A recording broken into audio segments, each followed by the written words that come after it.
Bobby Owsinski's Inner Circle. I'm Bobby Owsinski, and this is a show all about music, music production, and the music business. My guest today is engineer Steve Genewick to talk about mixing in Atmos. First of all, you've heard a lot about NFTs and crypto, and because of all the hype and all of the blogs and posts all about this, you would think that just about everybody, especially if you're young, are really into it.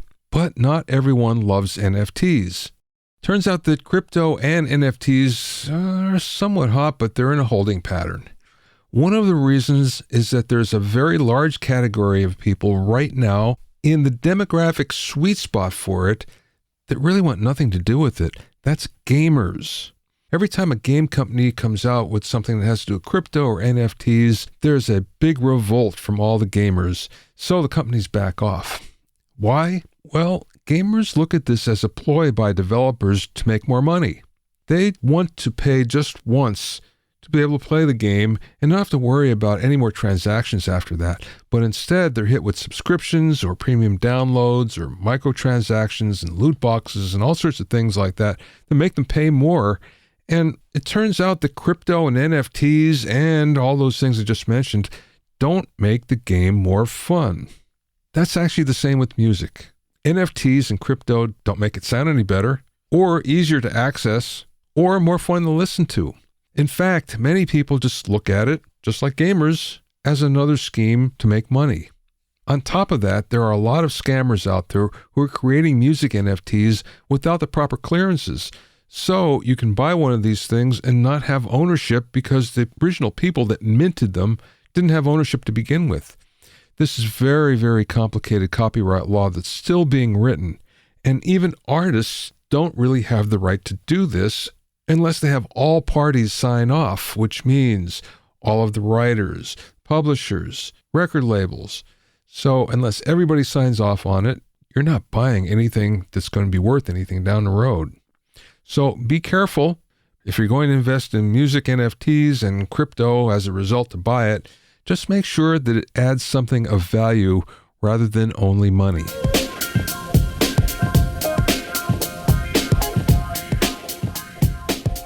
If you have any questions or comments, you can send them to questions@bobbyowsinski.com. Don't forget about my online courses on audio mixing, production, and music business success at bobbyowsinskicourses.com. Also, get an expert analysis and objective opinion of your songs and mixes as a member of my Hitmakers Club, along with what makes a song a hit, Q&A, and advice sessions every month. Go to hitmakersclub.com to learn more.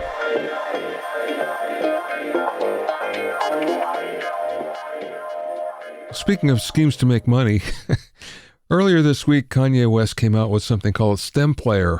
And basically, if you want to get his latest album, which is called Donda 2, the only way that you can get it is to buy this $200 piece of hardware. Yeah, it's a piece of hardware. It's a digital music player, and it's called a Stem Player.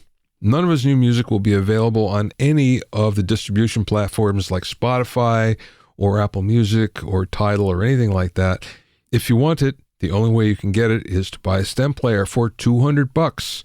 Now, it is kind of cool because basically the songs are split into stems, so you can do your own remix. So there's 4-channel mixing, there's Bluetooth built in, there's a built-in speaker, there's a headphone jack, 8 gigabits of storage, and it will play any file format, and you can load up your own songs. Problem is, who does this appeal to? The average fan doesn't care about stems. This was tried before and ignored. As a matter of fact, it was tried several times, and basically consumers don't want to do that. They just want to listen and enjoy the music. So on top of that, there's a big blowback from fans because it costs $200. And the general feeling is this is a multimillionaire who doesn't really need the money, who's forcing poor people, can't afford it, to pay more. Some people are buying it, though. He sold 8,000 in 24 hours and basically cleared about $2.2 million. But this is a bold move in order to come out with the player, and we've seen this before. Of course, Neil Young tried it, and we've seen all sorts of other players that have come out in the past. The era of the music player is pretty well past, but Kanye's trying something new. He wants to break free from record labels and distributors. Good for him for wanting to do that, but this might not be the best way.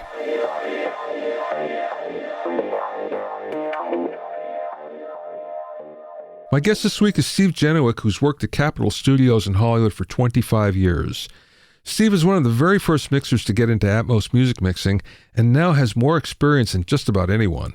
Among the artists that Steve has mixed in Atmos includes Aerosmith, Miles Davis, Bon Jovi, Carrie Underwood, REM, Maroon 5, and many more. During the interview, we spoke about setting up a home Atmos studio, getting thrown into the Atmos learning curve, how he uses objects and beds, the tools he regularly uses, his custom reverb setup, and much more. I spoke with Steve from his home studio in Hollywood.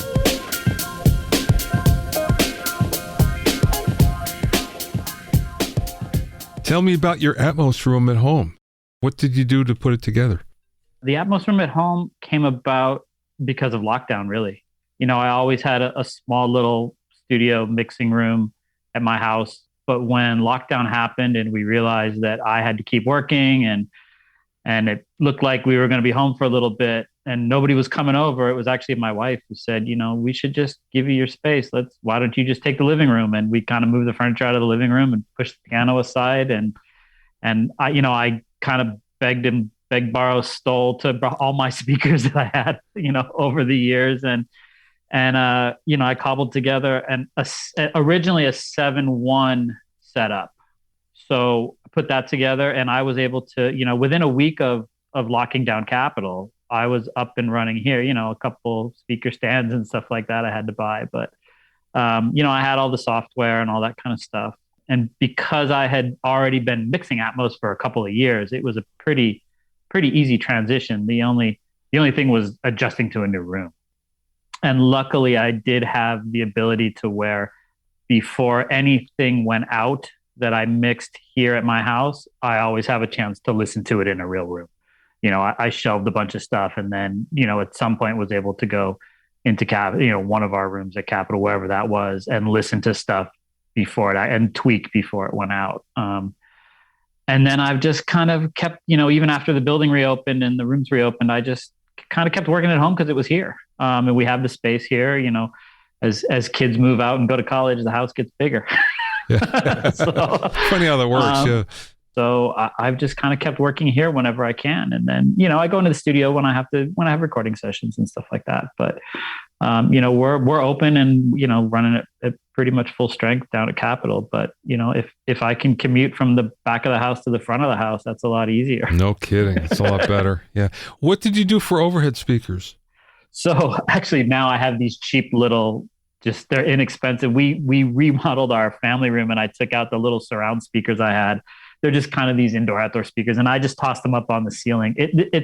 I will admit this is not an ideal setup. I have pretty good speakers between the PMCs and JBLs, but my ceiling speakers it's just up there to put something up there to give me a sense of the space.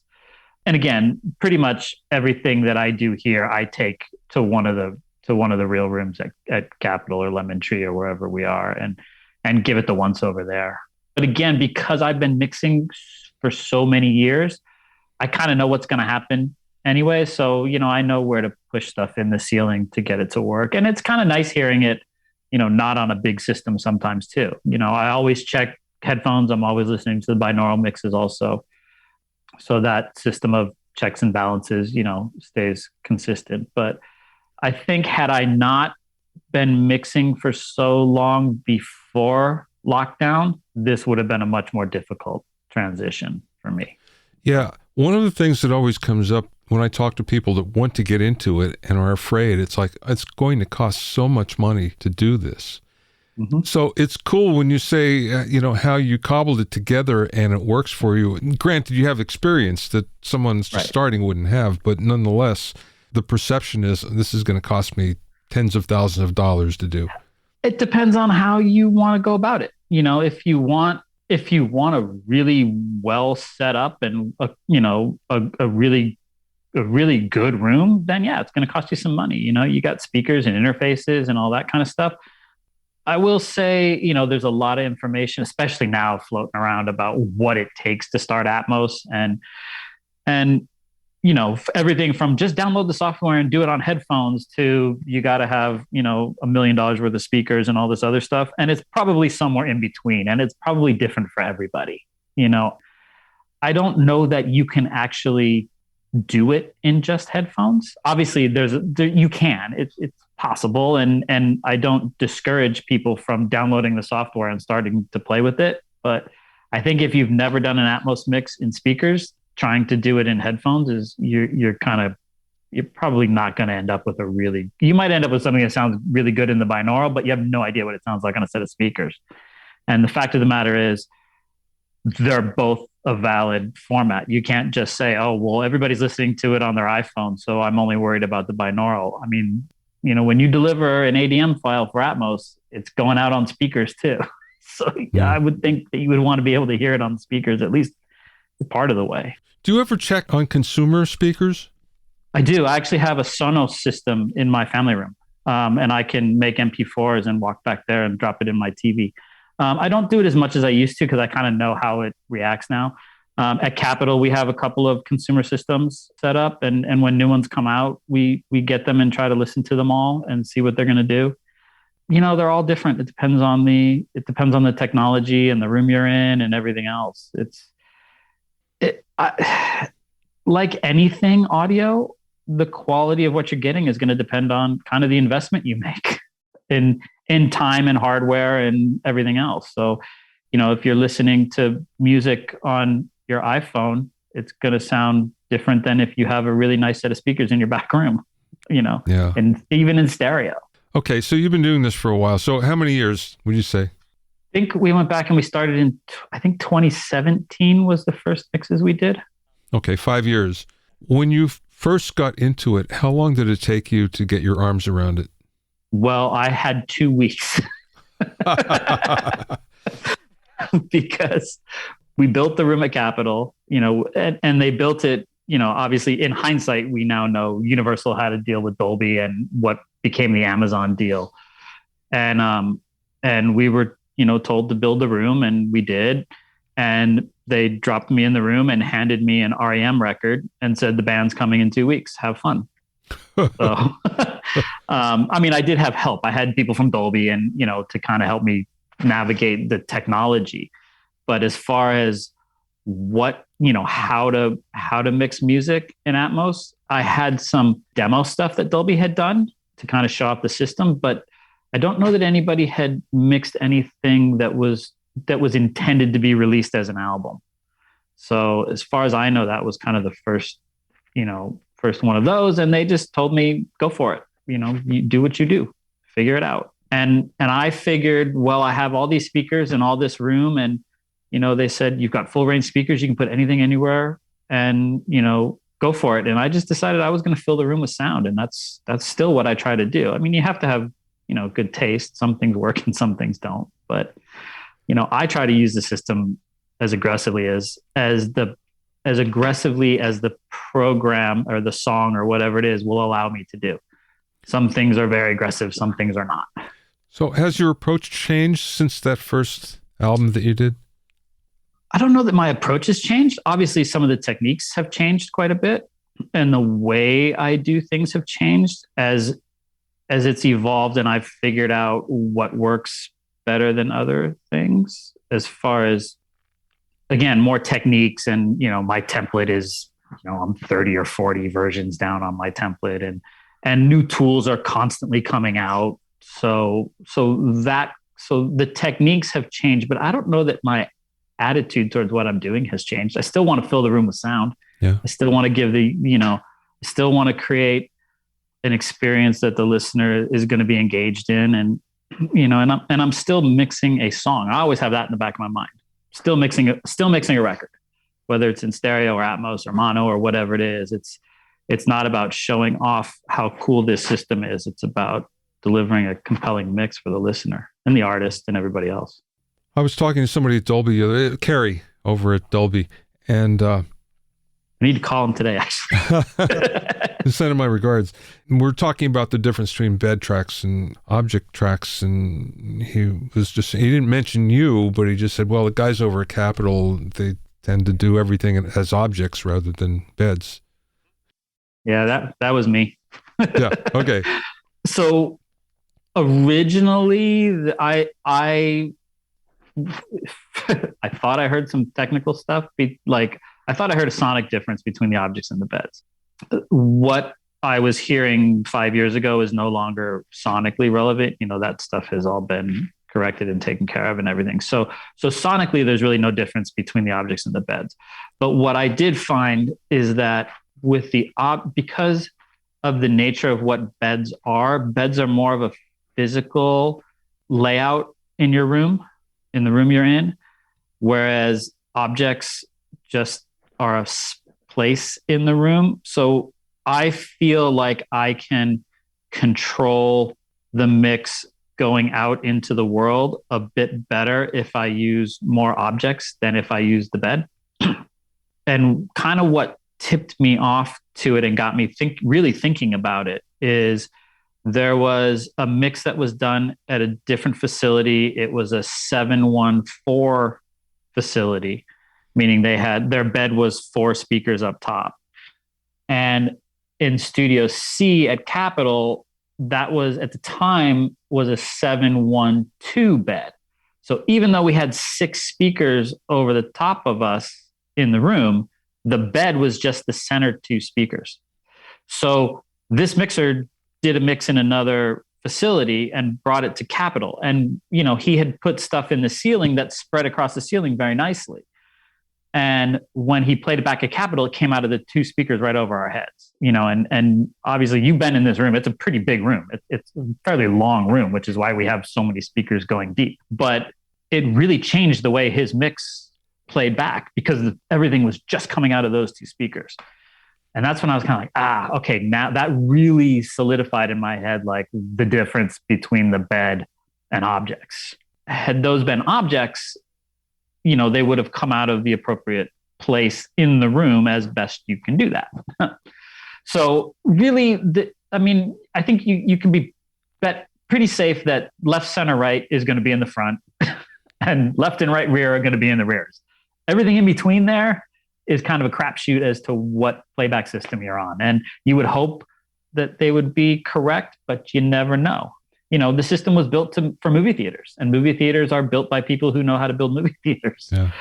So, now we're in this wild west of, everybody's got an Atmos system. So for me, it was just a matter of, I felt like I could control it a little bit better by using the objects. And the way I did it was I came up with what we now call our object beds, which, the first, like 25 objects in my template is the actual bed, which I do use sometimes. And then I have static objects that just rest in certain places that I can steer stuff into, front, back, however that looks like. And then I use individual objects for other stuff too.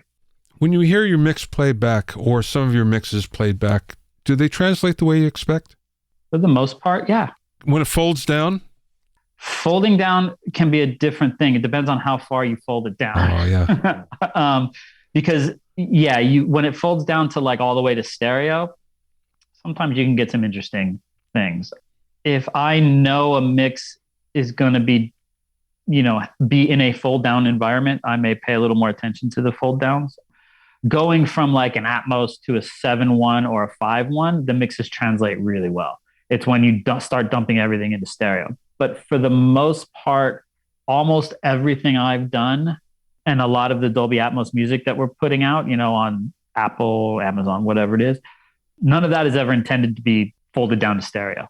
There are stereo mixes that exist of those things. So yes, it folds down to, a 7.1, 5.1 sound bar, stuff like that. But the intention is never that, nothing that I've done has the intention been for this one mix to serve all the masters necessarily. Yeah. But yeah, we do listen to it. We certainly listen to the binaural, which is different than the fold downs. The binaural is a whole different thing. Sure. How much do you use the LFE? I use it. I do use it quite a bit.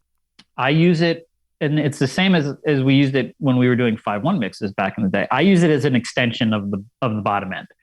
So I'm constantly turning it off and on and making sure that the bass and the kick and all that stuff, it doesn't go away. It's in my main left and rights also. And the LFE is just an extension of it. The other thing that I caution people about is I filter my LFE channel myself.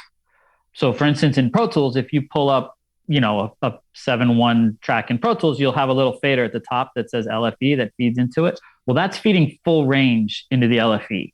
And you're planning that the playback system is going to be bass managed and have a subwoofer that rolls off and all that good stuff. And probably 90% of the time you're safe with that.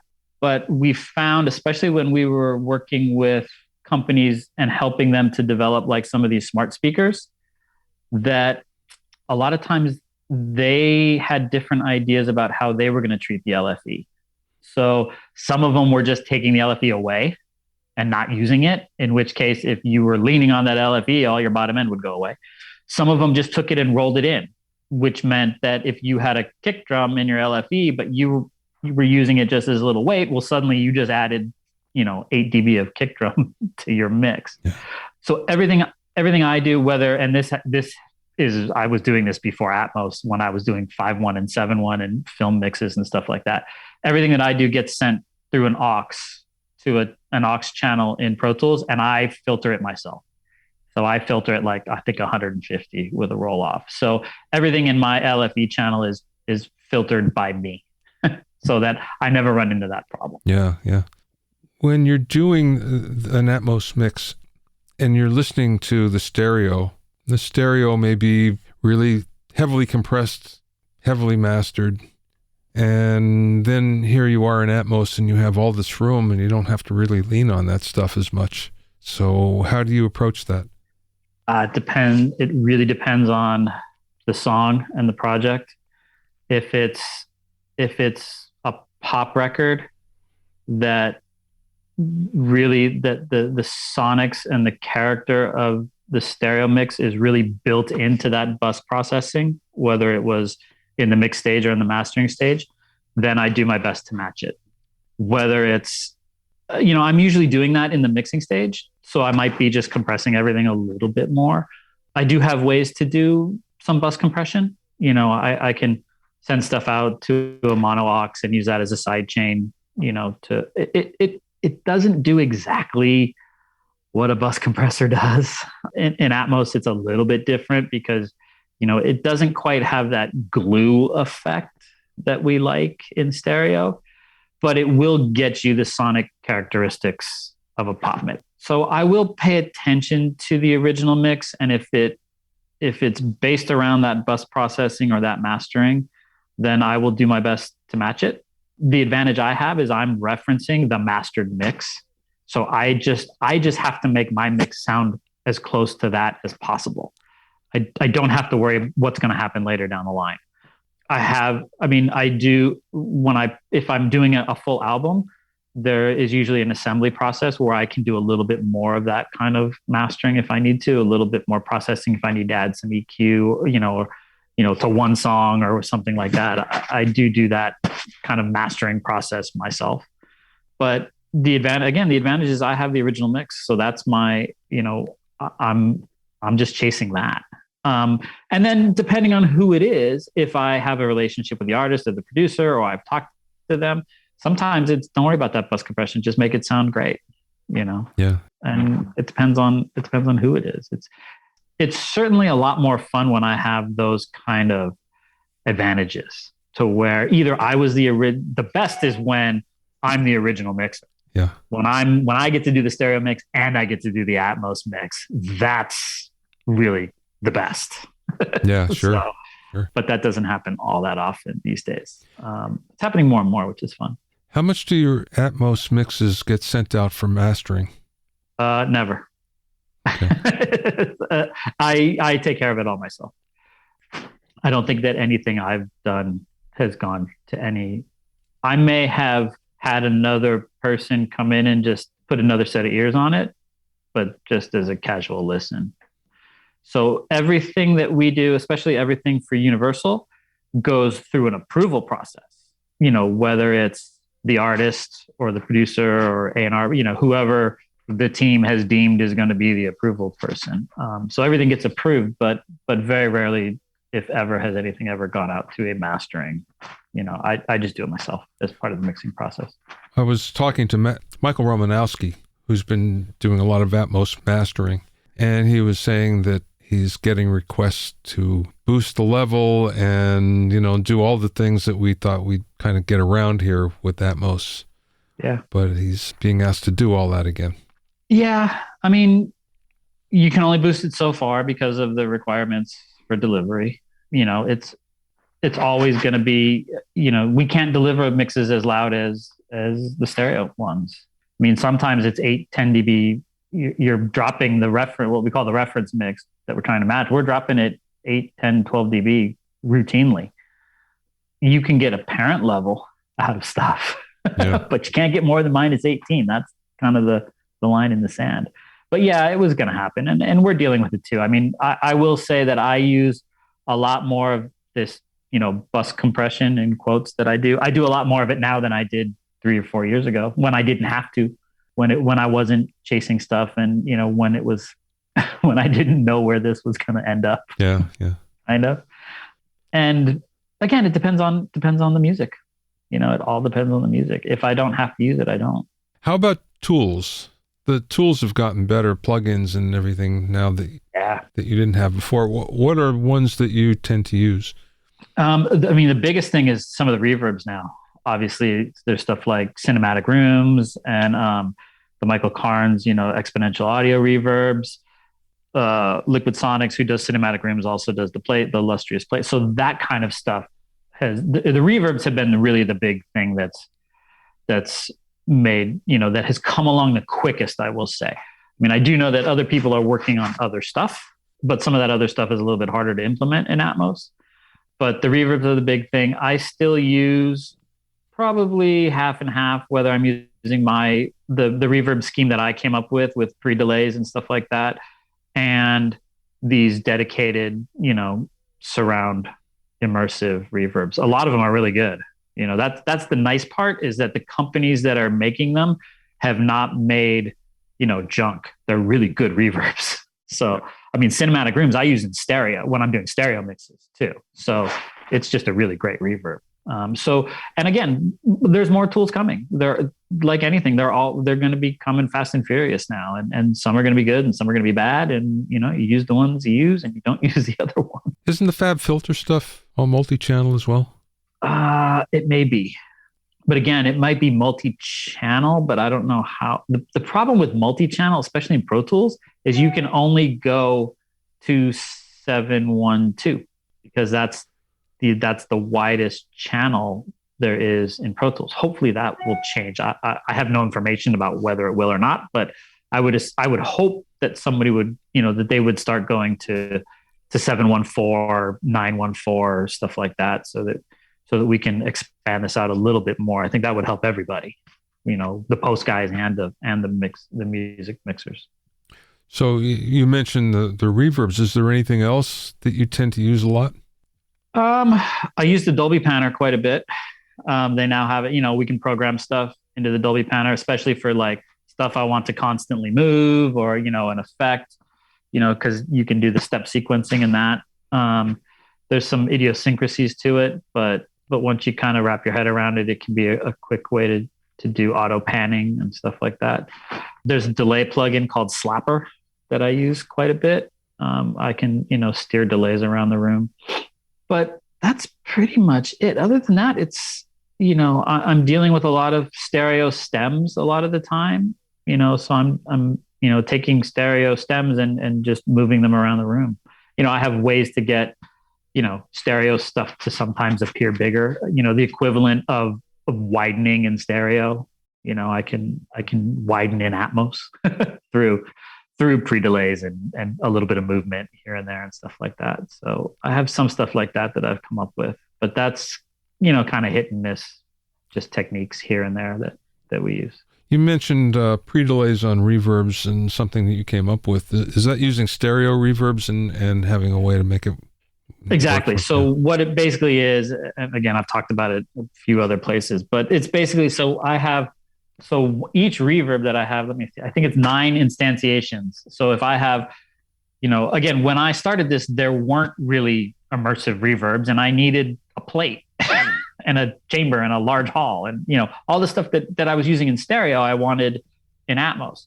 So what I did is I took So for instance, what would normally be my, medium hall, call it, was on a send, a mono send that was medium hall that sent to a stereo reverb, sent to an aux and it came out into a stereo reverb.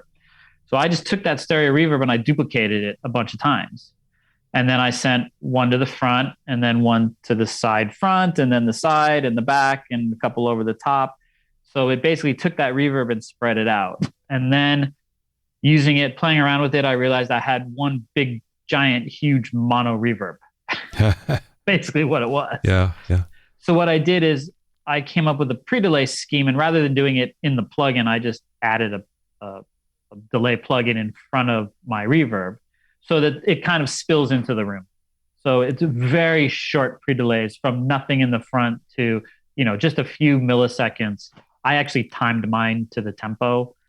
I started with like a 64th note or something like that. And it just spills through the room, and basically it just decorrelates that reverb so that it's not all hitting you at one time. The cool part is, especially if I keep it tempo based, like I had one song I was doing and it was like, man, this is getting kind of mushy. And I realized that the tempo was so slow that my reverbs were really big. Like these pre-delays were, so I just took the tempo and doubled it in Pro Tools. I just changed it and it snapped all my reverbs right back into focus. Oh, there you go. Yeah. Nice. Yeah. So it's kind of cool. So I still use quite a bit of that. And the advantage to that is, especially if I get a mix that's already been done, I can use the same reverbs that they were using. So if somebody was using a specific EMT 250 plugin du jour, I just take their settings and dump it onto my tracks. It's still one send in Pro Tools. It's still medium hall, but it's hitting that reverb, and I can use the same reverb. I may have to tailor the amount of it because obviously I'm adding, I think it's eight stereo and one mono for the center. The other cool thing about that is I can turn them on and off too. I can say, I got a vocal that's stemmed out and it's already got reverb on it. Well, it's kind of just leaning in the front. Well, I can send the reverb, turn off all the front reverbs, and just have a little bit of space in the back. So that's kind of nice too. It's a good quick way to do stuff like that. That's very cool. What do people expect from you? If they don't have experience with this, what are they expecting? When they walk in, if they've never heard it, I'm not sure what they're expecting. It's actually kind of all over the place as to what people expect. It's getting to be now where people come in, if they've never heard it, they at least have a decent idea of what Atmos is. When we first started, nobody had any idea what it was. Or you would get people like, yeah, like in the movies. And, and then I'd hit them with something and they'd be like, what was that? Yeah, that was not a movie mix. It was like, no, I put stuff everywhere. Yeah. I could make it big and loud. And so, yeah, it's really tough when people come in and they've never heard it. One thing that we try, and I tell people all the time, like, especially if you're bringing an artist or somebody like that in to hear something, never, ever play them their music first. Great point. Yeah. That will freak them out. Yeah. So if somebody, like when somebody walks in for playback, whether I've done the mix or I'm just doing the playback or whatever, it's, have you ever heard this before? They say, no, I have no idea. I go, great, sit down. Here's Rocket Man. That's always the first one we start. Of course. Yeah. Right. Yeah. It works great. And then, when the chorus hits and everything happens, and then they kind of go, oh, okay, I get this. Like, it usually takes one or two songs. I'll usually do Rocket Man and then something kind of close to what their genre is. And then I'll play them their music. You kind of have to, get their feet wet a little bit. Sure. We're now getting to the point where people have heard it. So sometimes they'll just come in at night, just play it. I get it. I know what's coming. It's okay. But we did have early on a few people, I think we had one or two artists who were like, they just rejected the record. No, I don't like this. And we came to find out that it just wasn't presented to them correctly.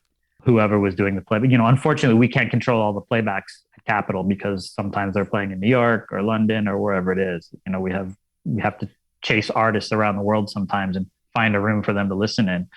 But now we've realized that mistake, and we kind of prep people and let them know, like, all right, play them this and then play them this. Yeah. Right. And hit them with, and to their credit, those artists that rejected those records came back around and actually went, oh, no, okay, we get it now. And everything was okay. The mixes were great. Yeah. They weren't my mixes, but they were really good. And they did come around to enjoying the process, which was fun. Okay. Now the big question. So you've been doing this for quite a while, probably longer than anybody else. What makes a good immersive mix? It really depends on the song and what you have. For me, it's the same as stereo. Are you engaging the listener in that piece of music? Now we have all this great space to use, but I never want the listener to be conscious of where the speakers are, how many speakers there are, anything like that, or that there's, something weird in the back. I want people to be engaged. If I'm mixing and I put something somewhere and suddenly I find myself turning my head every time that section of the song comes in, well, it's distracting me. And I probably don't want that. There are times where that's okay. But so I'm trying to engage the listener the same as I would in stereo. I want them to be drawn into the song and listen to the song and not listen to the mix. That makes sense. I like to fill the room. I use the ceiling speakers quite a bit, even if it's just like, I always wanted to have this, like, I always felt like I was in a room. I wanted kind of like a dome, for lack of a better term. I wanted to fill that space. I didn't want it to feel like the mix was just linear coming out of the sides. Mm-hmm. So I kind of discovered, for me at least, that if I always have something in the ceiling, so I may take, a keyboard pad that I have on the side, and I may just raise it into the ceiling, 20 or 30%. And you may not notice that it's up there, but there's stuff up there. So that this is just my feeling, that I think your brain, if there's stuff coming from up there, your brain knows there's stuff up there. It may not perceive it as just there. But then when you do put something hard in the ceiling, it's not jarring. You're not going, oh my God, there's speakers above me. There's just a sound coming from a different place.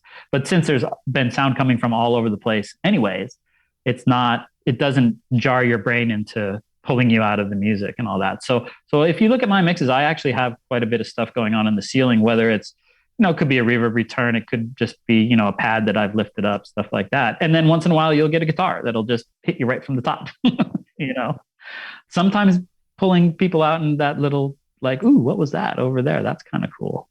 It's fun, especially in a big room like a Capitol, where you sit in different spots in the room, you get a different mix. I mean, I like to keep it somewhat focused and I like to keep my sweet spots pretty wide so that if you're not sitting right in the middle, you're still getting a compelling mix. But it's kind of fun sometimes to sit towards the back and hear more what's coming out of the back, or, ooh, I didn't notice that little percussion thing was over here till I was closer to that speaker. It's kind of fun.